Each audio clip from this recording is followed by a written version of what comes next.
마태복음 17장 오늘 말씀은 1절에서 13절까지 말씀입니다. 마태복음 17장 1절에서 13절. 제가 한 절 읽고 여러분 한 절 읽고 교독할 텐데 우리 교독하는 가운데도 이 계시의 말씀을 읽는 가운데 특별한 하나님의 은혜가 있기를 축복합니다. 자, 제가 먼저 읽겠습니다. 엿새 후에 예수께서 베드로와 야고보와 그 형제 요한을 데리시고 따로 높은 산에 올라가셨더니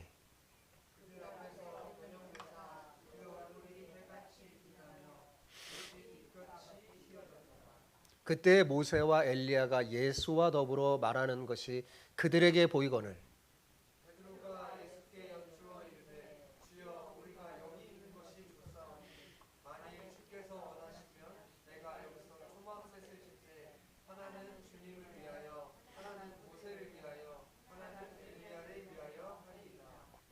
말할 때에 호련히 빛난 구름이 그들을 덮으며 구름 속에서 소리가 나서 이르시되 이는 내 사랑하는 아들이요 내 기뻐하는 자니 너희는 그의 말을 들으라 하시는지라. 예수께서 나와 그들에게 손을 대시며 이르시되 일어나라 두려워하지 말라 하시니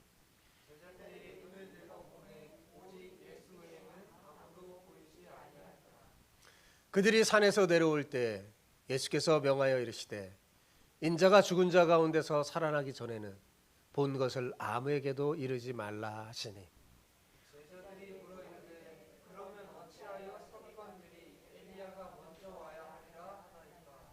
예수께서 대답하여 이르시되 엘리야가 과연 먼저 와서 모든 일을 회복하리라.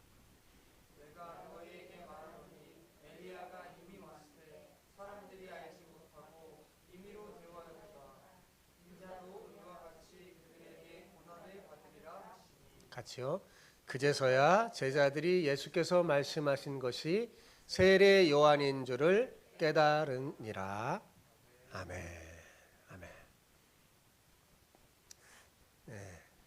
주님께서 제자들을 데리고 산으로 올라가시니요 라는 제목으로 여러분과 은혜를 나누고자 합니다. 다들 한 번쯤은 가장 높이 나는 새가 가장 멀리 본다라는 말을 들어봤을 거예요. 네, 들어보셨죠? 자, 이 말은 미국의 소설가 리차드 버크의 우화 소설인 갈매기의 꿈에서 나오는 한 구절입니다. 여기 한 갈매기가 나오는데 그 주인공이 갈매기예요. 이름이 조나단이라는 갈매기인데 이 한 마리 갈매기를 통해서 인간의 그 삶의 본질을 아주 상징적으로 그린 감동적인 소설입니다. 굉장히 짧은 책인데 이렇게 의미를 우리가 느낄 수 있는 좋은 책이에요. 자신의 삶을 되돌아볼 수 있는 좋은 책입니다. 읽어보셨겠지만 혹시 안 읽어본 사람 도서관에서 한번 찾아서 읽어보세요. 예, 좀 감동적입니다. 이 책의 주인공 조나단처럼 우리가 만약에 새라면 하늘 높이 올라가서 정말 이 세상을 내려다보고 참 좋을 텐데 안타깝게도 우리는 뭐예요? 새가 아니라 날 수가 없습니다. 그러나 대신 높은 곳에 올라서서 세상을 내려다볼 수는 있어요. 비행기를 타면 된다고요? 예, 물론 그래도 되겠지만 비용도 많이 들고 비행기로는 제대로 볼 수가 없어요. 비행기를 타는 것보다 훨씬 더 좋은 방법이 있는데 아십니까? 그건 뭐냐면 높은 산 정상에 오르는 등반을 하는 거예요. 산에 올라가서 정상까지 한번 가보는 거예요. 높은 등산에 딱 가면 바쁜 세상이지만 때로는 한 번쯤 높은 산 정상에 올라서서 세상을 내려다볼 필요가 있습니다. 그러면 그 높은 산 정상에서 밑에 내려다 보이는 이 세상을 한눈에 이렇게 딱 바라보면서요 마음이 좀 편해져요. 네. 그동안 바쁘게 살아온 자신의 삶을 돌아볼 수 있는 여유도 생기고 또 무기력했던 자기의 삶에 활기도 느낍니다. 여러분도 한번 때론 한번 산에 올라가 보세요. 신앙생활에도 믿음의 산에 오르는 영적 등반이 필요합니다. 그냥 산에 오르는 것도 힘들지만 이 믿음의 산에 오르는 것은 더더욱 힘듭니다. 그러나 믿음의 산 정상에 서서 세상을 내려다봐야지 진짜 내 참다운 자신을 발견하고 훨씬 더 멋진 신앙생활을 할 수 있습니다.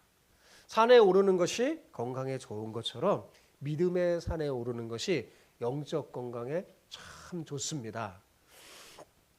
여러분, 높은 산에 올라가서 보면 어때요? 가끔 한번 산에 올라가서 본 적 있죠? 높은 산에 탁 올라가서 보면 저 사람이 재벌 회사 재벌 회장인지 노숙자인지 분간해요, 못해요? 모릅니다. 다 어떻게 보이는지 아세요? 개미같이 보입니다. 다 개미같이 보여요. 저 사람이 예뻤는지 못생겼는지 뚱뚱한지 날씬한지도 하나도 안 보입니다. 다 어떻게 보인다고요? 개미같이 보입니다. 네. 그런데 산에서 내려와 땅에서 보면 저 사람은 어느 대학에 나왔고 연봉은 얼마고 또 쌓은 재산은 얼마인지 막 서로 비교하면서 비교 열등 우위에 빠지게 되죠. 그래서 어떻게 돼요? 남들보다 내가 좀 나은 것 같으면 우쭐해지고 교만해지고 또 부족한 것 같으면 어때요? 괜히 우울해집니다. 그런데 여러분, 이렇게 겉으로 보는 우리들의 모습들이 진짜 참 모습일까요? 아닙니다. 여러분, 우리가 우리의 진짜 참 모습을 보려면 믿음의 산에 올라가서 나를 창조하신, 우리를 창조하신 하나님 앞에서 나를 봐야 돼요. 그래야 진정한 우리의 모습을 볼 수 있습니다. 진정한 나를 발견할 수 있어요. 하나님 앞에서 내가 얼마나 보잘것없는 존재인지 알게 되며 하나님께서 이런 보잘것없는 우리를 얼마나 사랑하시고 존귀하게 여기시는지도 깨닫게 됩니다. 본문은 예수님께서 특별히 3명의 제자를 데리고 높은 산에 올라가신 사건을 다룬 이야기예요. 예수님이 왜 3명의 제자만을 데리고 높은 산에 올라간 걸까요? 예수님 12제자 있잖아요. 12제자 다 데리고 올라가지. 왜 3명의 제자를만 데리고 높은 산에 오른 걸까요? 그 이유가 궁금한가요? 궁금하면 설교를 다 끝까지 잘 들으시기 바랍니다. 중요한 거는 이 제자들을 믿음의 산에 오르게 해서 자신들의 모습을 되돌아보게 하고 산 아래서 가졌던 이 세상의 생각들을 떨쳐버리고 하늘의 가치관으로 무장하여서 주님의 제자다운 삶을 살 수 있도록 주님이 기회를 주셨다는 데 있습니다. 우리 옆 사람에게 이렇게 한번 축복하면서 인사합시다. 믿음의 산에 올라 자신을 되돌아보고 시작. 진정한 제자로 변화되시기를 축복합니다. 네. 합칠 수가 있겠어요? 한번 해볼까요? 믿음의 산에 올라 자신을 되돌아보고 진정한 제자가 되시기를 축복합니다. 다시 한번 해볼까요? 믿음의 산에 올라 자신을 되돌아보고 진정한 제자가 되시기를 축복합니다. 아멘. 바쁘게 살다가도 가끔 믿음의 산에 올라와 자신을 돌아봐야 돼요. 그래야지 나를 발견하고 제대로 된 신앙의 길을 걷습니다. 자, 1절을 볼까요? 자, 1절 같이 봅시다. 엿새 후에 예수께서 베드로와 야고보와 그 형제 요한을 데리시고 따로 높은 산에 올라가셨더니. 자, 연결이 되어 있는 거예요. 엿새 후에 그랬죠. 앞에 어떤 일이 있었냐면 바로 앞장에 빌립보 가이사랴에서 예수님이 지금껏 한 번도 말씀하시지 않았던 복음의 핵심인 뭘 얘기했어요? 십자가의 고난과 죽음 그리고 부활에 대해서 얘기했어요. 자신이 십자가 고난을 당하고 죽을 것이고 부활할 것에 대해서 제자들에게 처음 예고하면서 얘기했어요. 그러자 제자들의 반응이 어땠죠? 좋았나요? 안 좋았죠. 제자들의 반응이 좋지 않았습니다. 이를 듣던 제자 중에 특히 베드로가 나서서 어떻게 했어요? 예수님께 항변하다가 호되게 꾸중을 들었죠. 사탄아 내리로 물러나라. 그런 엄청난 이야기도 들었어요. 예수님은 이 베드로와 이 제자들에게 이들이 갖고 있는 생각이 뭐였냐면 십자가가 없는 영광이었거든요. 십자가가 없는 영광을 기대했던 그 제자들에게 자신을 따르는 믿음의 길은 십자가가 없는 영광이 아니라 고난을 통과한 영광임을 분명히 말씀해 주셨어요. 그러면서 믿음의 경계에 승리하려면 어떻게 해야 하는지 참된 제자의 도를 가르쳐 주셨죠. 그게 무엇이었습니까, 여러분? 지난주 설교 내용이었는데 기억나시나요? 믿음의 경계에서 승리하려면 어떻게 해야 된다고 그랬어요? 예. 잊어버리셨어요? 우리 인생의 주장이신 예수님이 인도하시는 대로 우리 인생의 도를 갖다 놓아야 한다고 그랬죠. 예, 우리 인생의 도를 갖다 놔요. 그리고 뭐예요? 자기를 부인하고 자기 십자가를 지고 주님을 따라가야 한다고 했습니다. 즉 주님을 왜 기꺼이 손해보는 삶을 살면서 주님을 따라가야 한다고 했습니다. 이게 제자가 가야 할 제자도예요. 그래야 승리합니다. 엿새 후란 본문의 엿새 후에 그렇게 시작하죠. 바로 이런 일이 있은 지 6일이 지났다는 말입니다. 제자들은 아직도 주님이 하신 그 말씀의 뜻을 그 의미를 잘 알지 못했던 것 같습니다. 깨닫지 못했어요. 이에 예수님이 제자 중에 베드로와 요한, 야고보, 요한은 형제예요.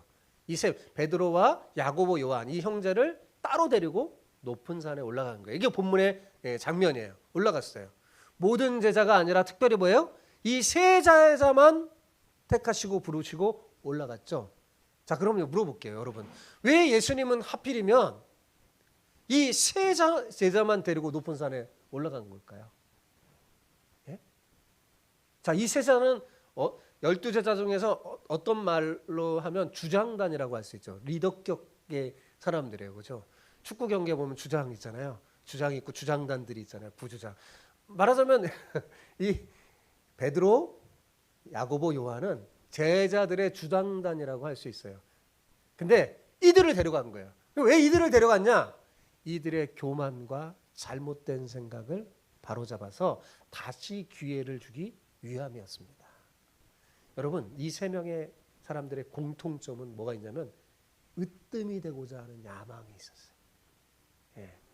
베드로는 이미 앞에서 실수했고, 여러분 뒤에 보면 야고보와 요한도 같은 실수를 합니다. 예. 같은 실수를 해요. 이들이 나중에 길거리에서 다퉈요. 예수님 따라가다가 길거리에, 이 이후의 이야기예요. 길거리에서 뭘 다투냐? 우리 중에 누가 크냐? 우리 제자 중에 누가 크냐? 예? 주님이 이제 왕권을 차지하고 나려할 때 누가 주님의 오른편이 있고 왼편에 있을 거냐 막 논쟁하면서 서로 자신이 가장 잘났다고 했던 사람들이에요. 그 대표적인 사람이 누구라고요? 베드로, 야고보, 요한이었어요. 그러니까 예수님은 가장 변화돼야 할 이 세 사람을 뽑아서 데려간 거예요. 예. 그러면 나머지는 절로 이렇게 되니까요. 으뜸이 되기를 좋아하는 이 교만한 세 사람을 뽑아서 그들을 데리고 높은 산에 올라가서 하나님이신 자신의 영광을 보여주면서 그들의 교만을 꺾고 다시금 기회를 주시려고 한 것입니다. 그런데 아마도 이 세 제자는 이렇게 생각했을 거예요. 자기들이 잘나서 뽑힌 줄 알고 신나서 예수님을 따라 올라갔을 겁니다. 그래서 그런지 베드로는 또 실수를 합니다. 무슨 실수를 하느냐고 궁금하시죠? 계속 집중해서 잘 들으시기 바랍니다. 자, 본문에 등장하는 산은 구체적으로 산 이름이 나오지 않아서 우리가 잘 몰라요. 그런데 바로 이 산에서 예수님이 변형되시고 자신의 신성을 보여주셔서 후에 사람들이 이 산을 변화산이라고 불러서 변화산 사건이라고 얘기도 해요. 그런데 자, 가이사랴 빌립보에서 있었던 일이잖아요. 그러니까 아마도 이 산은 헐몬산일 가능성이 큽니다. 거기에 가장 높은 사철 눈이 덮여 있는 그 헐몬산에 데리고 올라간 것 같아요. 자, 그건 중요한 게 아니니까 그런 것 같아요. 그래서 변화산이었다는 거 여러분 말하는 거고요. 2절을 볼까요? 2절 같이 봅시다. 시작. 그들 앞에서 변형되사 그 얼굴이 해같이 빛나며 옷이 빛과 같이 휘어졌더라. 예수님께서 따로 높은 산으로 이제 제자들 데리고 올라갔는데 어떤 일이 벌어졌어요? 갑자기 놀라운 일이 벌어졌죠. 엄청난 장면이 펼쳐집니다. 예수님이 어떻게 돼요? 변형이 되셨다고 그랬어요. 어떻게요? 그 얼굴이 해같이 빛나고 옷이 빛과 같이 휘어진 것입니다. 여러분 지금까지 제자들이 경험하고 알고 있었던 예수님은 어떤 분이에요? 갈릴리에서 자라서 난 온전한 사람이었습니다. 그죠? 그런데 예수님이 갑자기 신비롭게 변형된 거예요. 드디어 예수님이 원래 예수님 자신의 본 모습이 뭐예요? 하나님이시잖아요. 하나님의 본체시잖아요. 그죠? 자기 본래 모습인 신성을 드러내신 거예요. 그거를 이렇게 표현한 거예요. 예.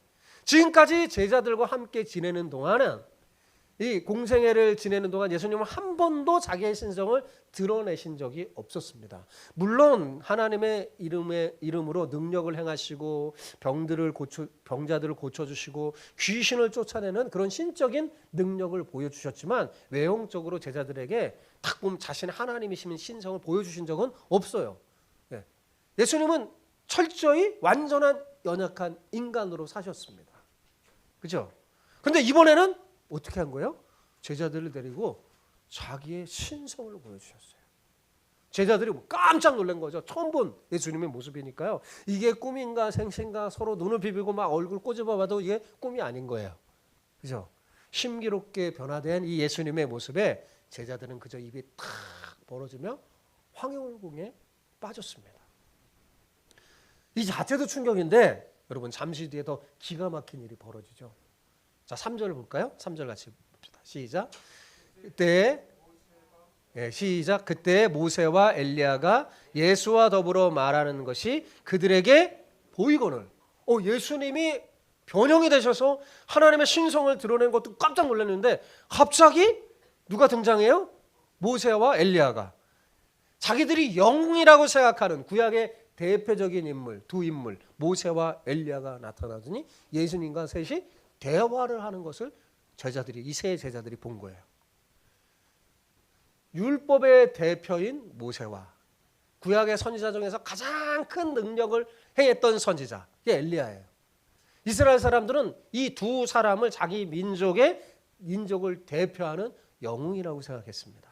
그런데 이들이 나타나서 예수님과 대화하는 장면을 보게 됐으니까 얼마나 놀랐겠어요, 여러분? 얼마나 깜짝 놀랐겠어요. 자, 모세와 엘리야는 어떤 사람이에요? 죽은 사람이잖아요. 이미 죽은 사람이잖아요. 그죠? 현존하는 인물이 아니에요. 그죠? 그럼 이미 죽고 현존한 인물이 아닌 이들이 예수님과 대화를 나눈다는 건 무엇을 의미하는 걸까요? 여러분, 이게 뭘 의미하는 걸까요? 지금 예수님이 누군지 보여주는 거예요. 산에 올라서 예수님의 실체를. 예수님은 시간과 공간을 초월하는 전능하신 하나님이시라는 거죠. 네. 본문은 사실 인간의 상식으로는 말이 안 되는 일이죠. 어떻게 죽은 사람이 살아나서 산 사람하고 대화를 합니까? 그러나 시간과 공간을 초월하시는 하나님에게는 충분히 말이 되고 가능한 일입니다. 본문의 사건은 우리에게 예수님이 어떤 분이신가를 아주 정확하게 보여주는 거죠. 그분이 어떤 분이에요? 전능하신 하나님이심을 보여주는 거예요. 예수님은 누구신가? 마태복음은 끊임없이 그 질문을 하면서 읽어야 된다고 그랬죠. 오늘 본문은 말해줘요. 예수님은 누구신가? 하나님 본체라는 거예요. 전능하신 하나님이시라는 거죠. 자, 그러면 이런 예수님의 실체를, 신성을 본 이 특별한 은혜를 경험한 이 제자들이 어떤 반응을 했을까요? 자, 4절을 볼까요? 4절 같이 읽어봅시다. 시작. 베드로가 예수께 여쭈어 이르되 주여 우리가 여기 있는 것이 좋사오니 만일 주께서 원하시면 내가 여기서 초막셋을 짓되 하나는 주님을 위하여 하나는 모세를 위하여 하나는 엘리야를 위하여 하리라. 자, 베드로가 막 흥분했어요. 흥분해서 뭐라고 그래요? 여기 있는 게 좋사오니 초막셋을 짓고 그냥 여기서 머물며 삽시다. 네, 이렇게 말을 했어요. 그죠? 같은 사건을 기록한 마가복음 9장 6절을 보면요. 그가 무슨 말을 하는지 알지 못합니다. 라고 기록되어 있어요. 자, 마가복음 9장 6절을 딱 보여주라고 그랬잖아요. 자, 그죠? 예, 그가 무슨 말을 할지 알지 못하며 여기 그가 베드로를 말하는 거예요. 그들이 이제 예수님이 막 변형이 되고 모세와 엘리야가 막 말하는 걸 보더니 막 놀라고 무서워하면서 베드로가 말을 했어요. 근데 뭐예요? 무슨 말을 하는지 알지 못하는 말을 했어요. 이게 무슨 말이에요? 그러면 횡설수설했다는 말인 거예요. 예. 뭔가 말했어요. 자기가 하는 말이 뭔 말인지 모르고 했어요. 그러니까 무슨 말이에요, 여러분? 베드로는 예수님이 왜 자기를 데리고 높은 산에 올랐는지 모르는 거예요. 특별히 3명 데리고, 그리고 베드로는 특별히 어땠어요? 앞에서 얼마나 혼났어요. 그죠? 큰 책망 받았는데 자기를 데리고 가네요? 그러면 생각해 봐야 되잖아요. 예수님이 왜 나를 데리고 갈까? 그죠? 이게 정상이잖아요. 왜 나를 그렇게 책망하신 예수님? 사탄아 내 뒤로 물러나라 그랬는데 왜 나를 데려왔냐. 근데 자기를 데려온 이유를 좀 생각해야 되는데 생각을 못했고 또 왜 자신을 이 높은 산에 데리고 왔는지 몰랐어요. 자, 왜 예수님이 베드로를 높은 산에 데리고 간 걸까요? 여러분, 그것은 그의 교만과 잘못된 생각으로 한 실수를 바로잡아서 어떻게요? 다시 기회를 주시려고 하는 겁니다.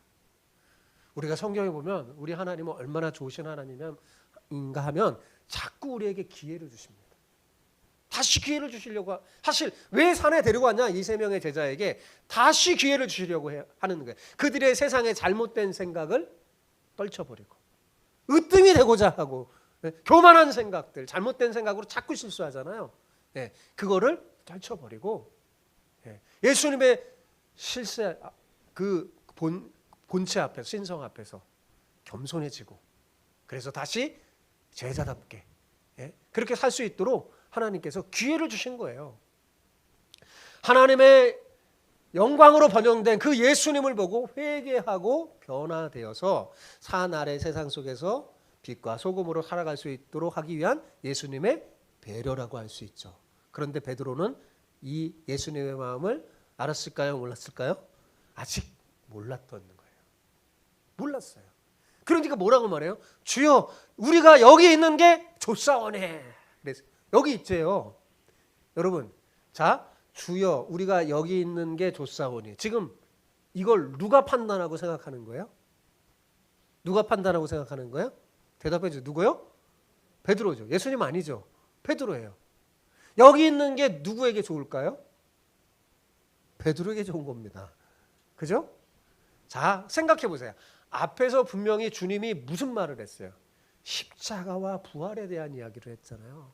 굉장히 중요한 이야기를 했어요. 앞서서 십자가 부활에 대한 얘기를 했어요. 그래갖고 그걸 막 항변하다가 또 혼났잖아요. 그죠? 그런데 그렇다면 여기 초막셋을 짓는 것 그게 주님의 십자가와 부활에 무슨 유익한 점이 있을까요? 유익한 점이 있나요? 없죠. 눈꼽만큼도 없습니다. 베드로가 지금 한 번도 본 적이 없는 예수님의 신적인 그런 모습을 보았다면 상식적으로 어떤 반응이 나와야 될까요? 주님은 사실 이걸 기대하고 온 거예요. 제가 늘 여러분이 이해하기 쉽도록 제가 한번 베드로가 돼서 한번 자꾸 얘기해 보는 거예요. 그럼 여러분이 훨씬 이해하기가 쉽거든요. 아마 이렇게 얘기해야 될 것 같아요. 예수님, 지난번에 제가 당신이 하나님의 아들이라고 고백했는데 사실은 제가 그 의미를 제대로 알지 못하고 고백한 것 같습니다. 주님이 이렇게 영광스러운 분이신지 하나님의 본체인지 알지 못했습니다. 지금까지는 예수님도 누추한 모습이었으니까 별 생각 없이 주님을 잘 따라다녀 봤는데 지금 보니까 주님은 그런 분이 아니시네요. 저는 감당하기 어려울 것 같습니다. 저보다 훨씬 더 훌륭한 사람들이 주님을 따라가야 할 것 같아요. 저 같은 죄인은 주님에게 어울리지 않습니다. 여러분 이렇게 말해야 되지 않을까요?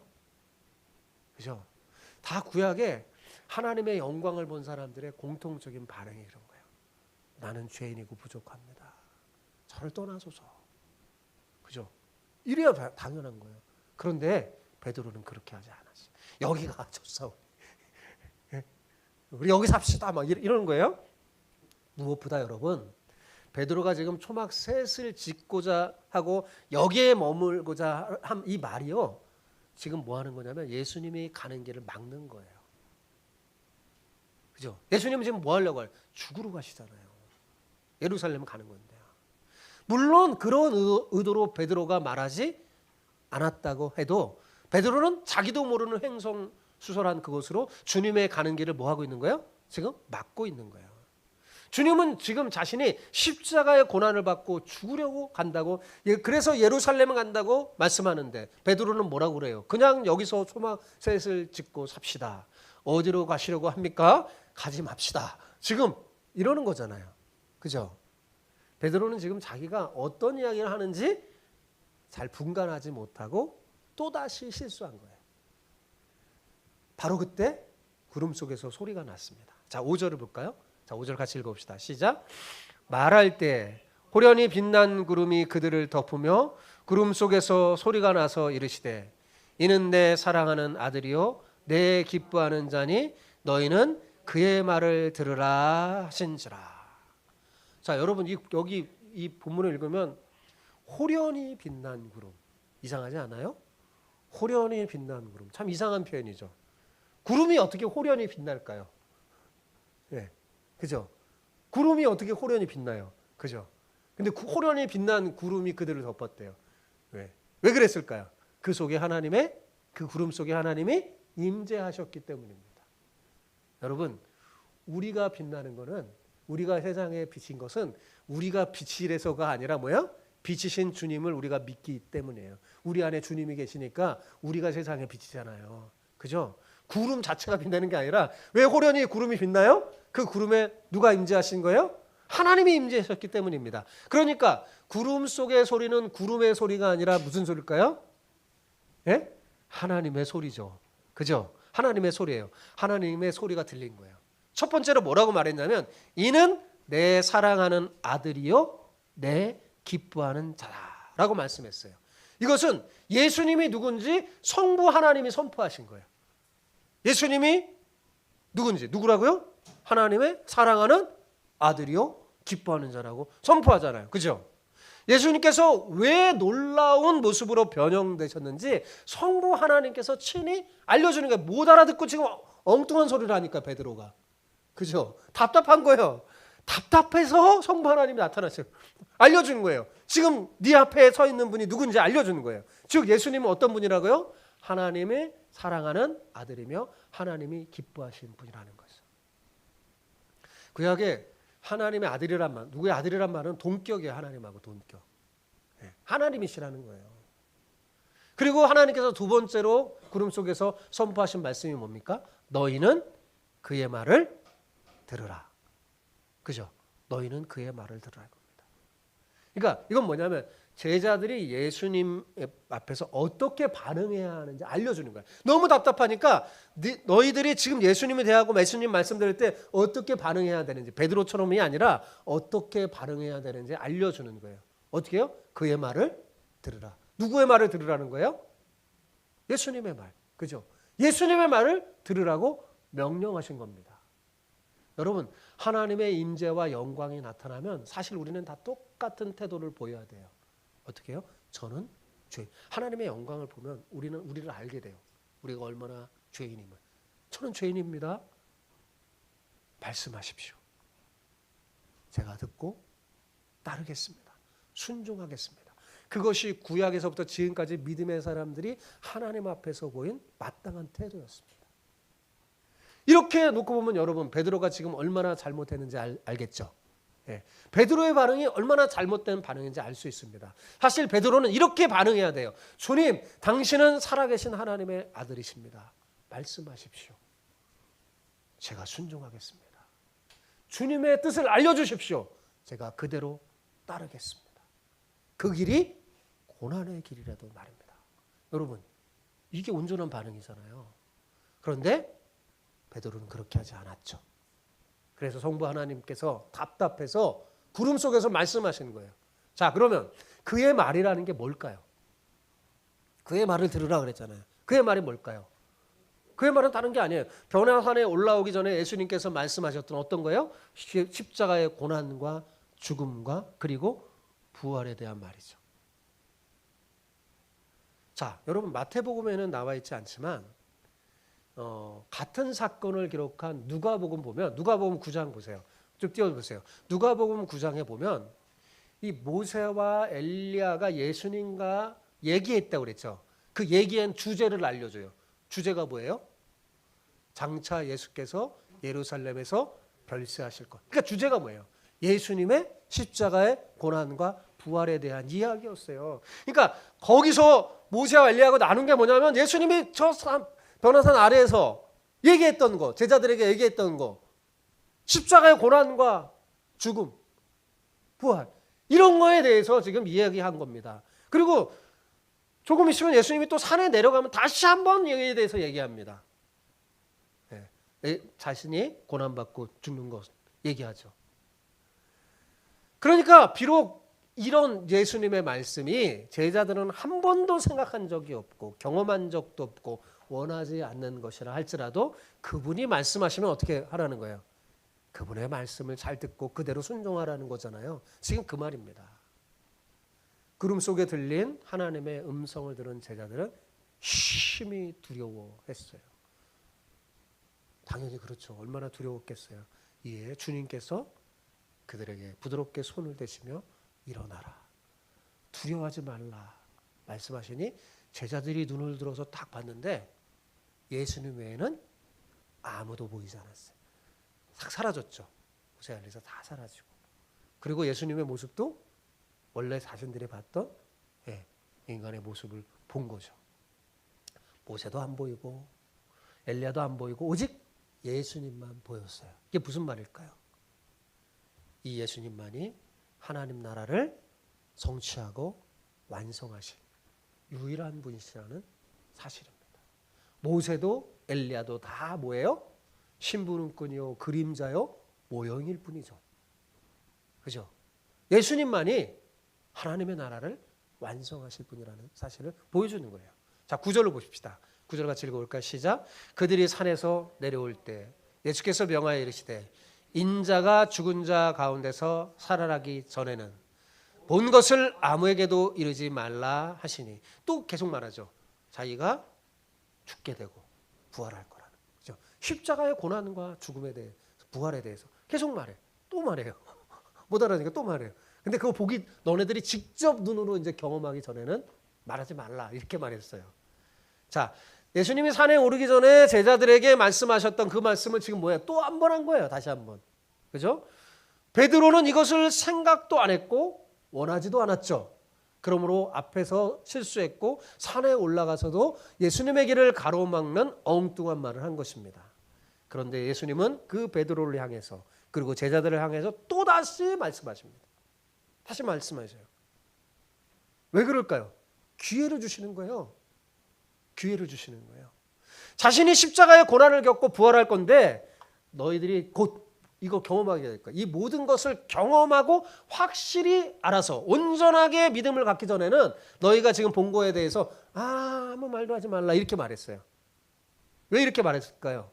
주님의 말씀이 어떤 의미인지 알지 못하고 주님이 원하시는 하나님의 나라가 어떤 건지 알지 못하고 말하면 어떻게 될까요?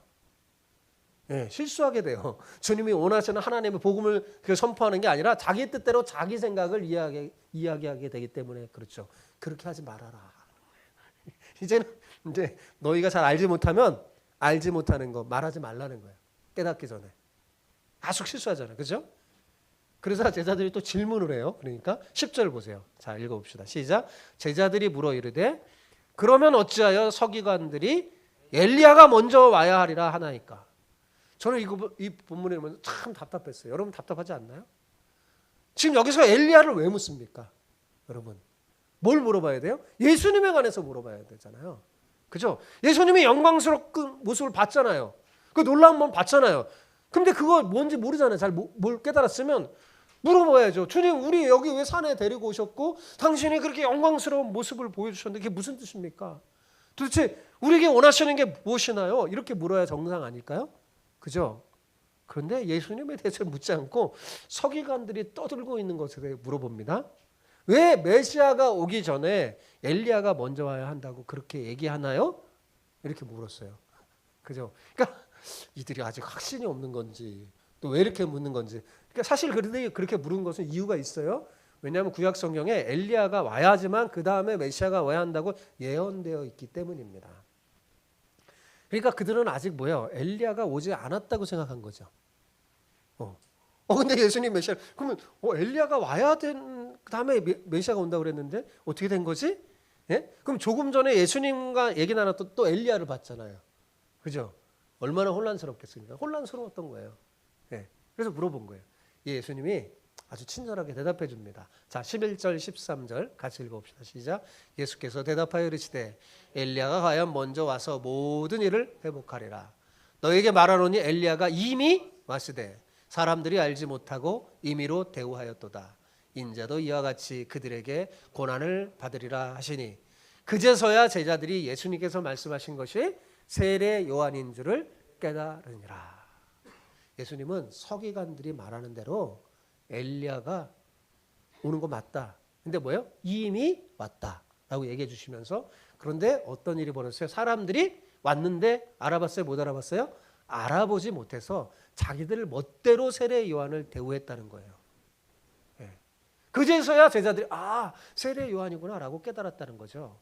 그러니까 사람들이 세례 요한이 구약에서 예언한 엘리야였다는 것을 알아보지 못해서 어떻게 해요? 어떻게 임의로 대우했어요?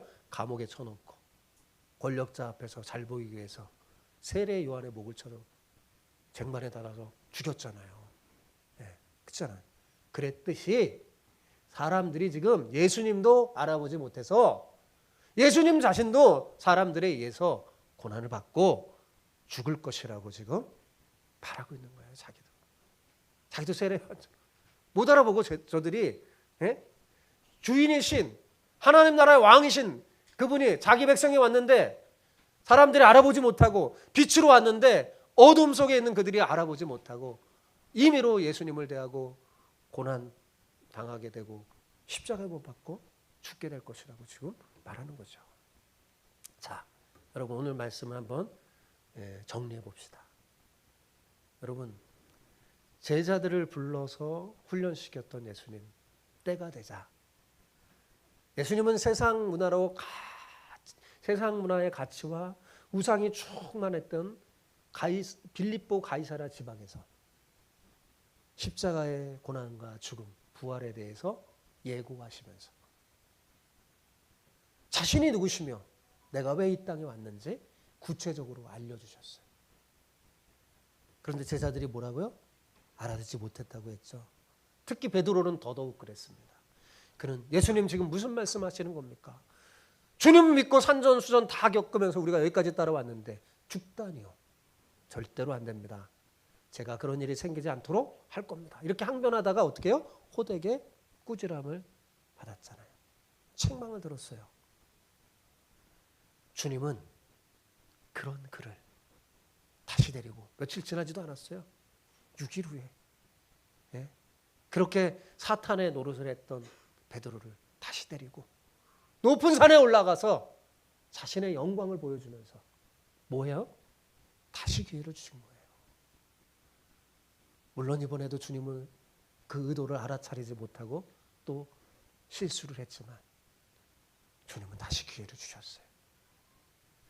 그럼에도 불구하고 예수님은 실수하고 내려오는 베드로와 제자들에게 또 뭐예요? 다시 한번 더 말씀하십니다. 또 말씀하세요.